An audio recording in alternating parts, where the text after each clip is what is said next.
been accused of is no laughing matter, and it is possible that he never even stepped foot inside this very public departures and transit lounge.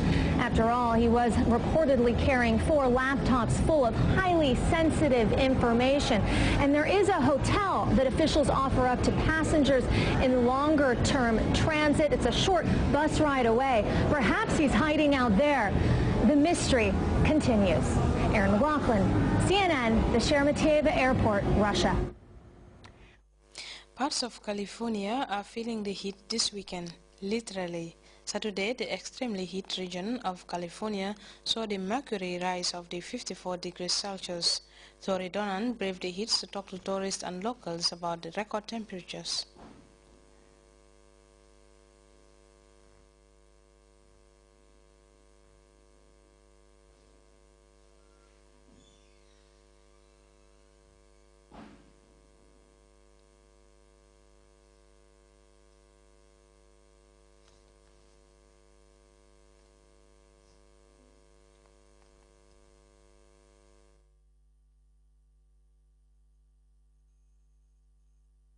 Valley for a reason. The sun beats down on a barren landscape. Tourists from around the world come to see it. You come from Sudan? And to feel it. Very hot and thirsty. With an extreme heat wave bringing soaring temps, the draw is irresistible for some. These two are hitting the pavement, literally. Why do this? Because we're crazy. We love the heat.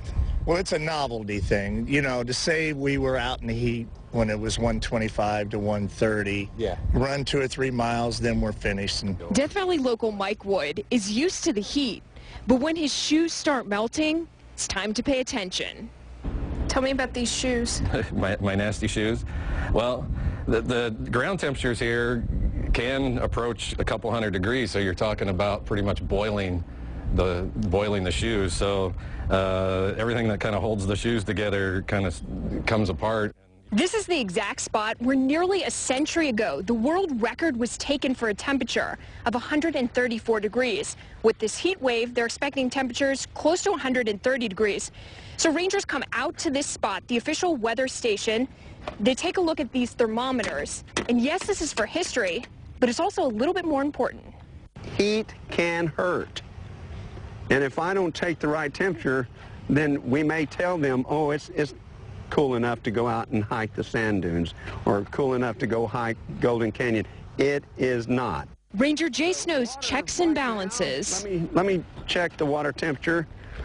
At this unassuming little post is a part of Death Valley. When we say the temperature was recorded 4 foot off the ground, there it is. Was that the box from 1913? I have no idea, but it looks like it's from 1913. There's a bit of a debate over where the highest temperatures are read. Some say it's right here at the Badwater Basin, which is the lowest point of elevation in the U.S., at 282 feet below sea level. Tori Dunnan, CNN, Death Valley, California. From that interesting report, we go back to our top story, where His Excellency the President, Sheikh Professor Alhaji Dr. Yahya Jammeh, returned to Banjul Saturday evening to a thrilling welcome by thousands of jubilant supporters and well-wishers. The presidential motorcade took a snail-paced drive back home, drawing on a population never seen before in the history of such ceremonies. The Gambian leader begins his day today visiting the multi-million-dollar fish market and ice plant recently inaugurated at Bakote. Abdul Njai brings us details of those events in this report.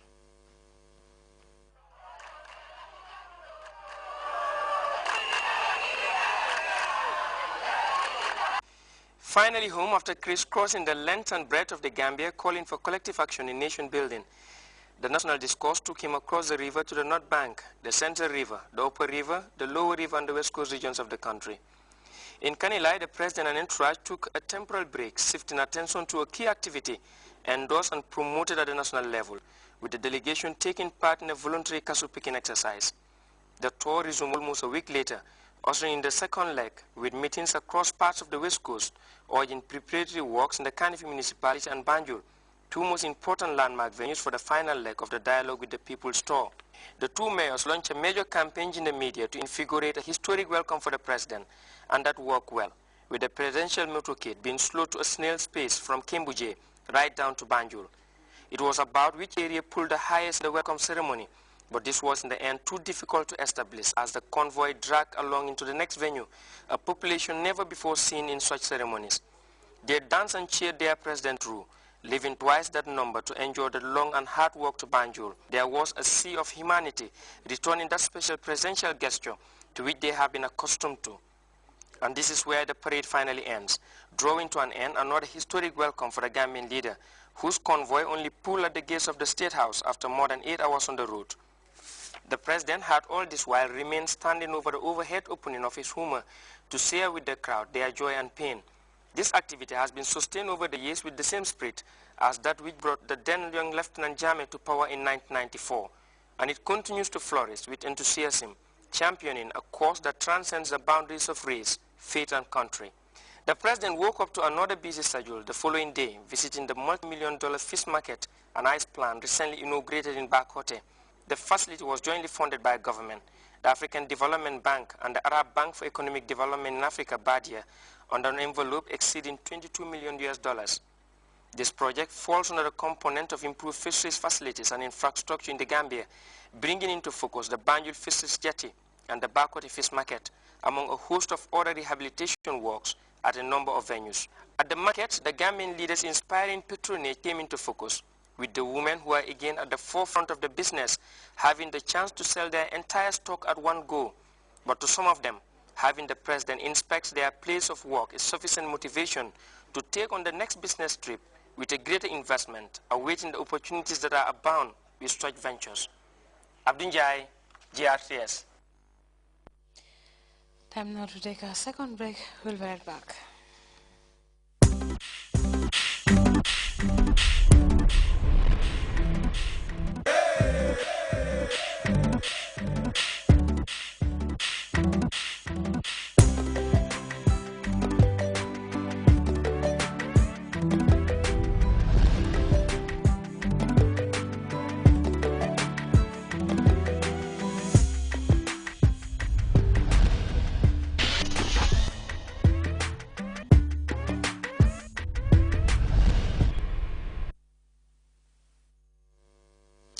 Welcome back, and now we take a look at sports.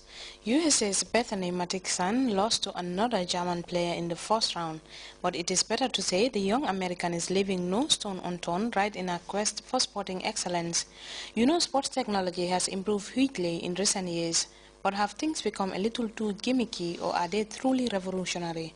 CNN's Christine McFarlane, now on the 28-year-old, keeping her eye very much on the ball. If you've ever wondered how it feels to play on the hallowed turf of Wimbledon, this is a view from the top.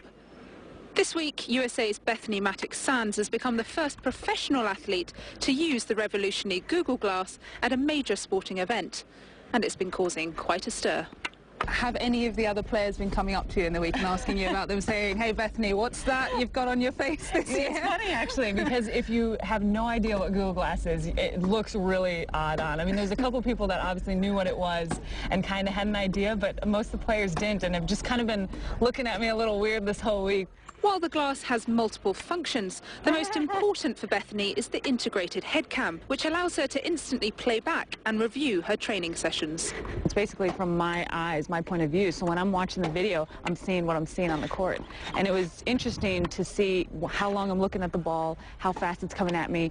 Do you think that there's a long way to go for technology like this that's going to enhance the way that people play sports in the future? I'm sure, you know, who knows what they can do with team sports. I mean, how many point of views would you have on that on a soccer field or a basketball court?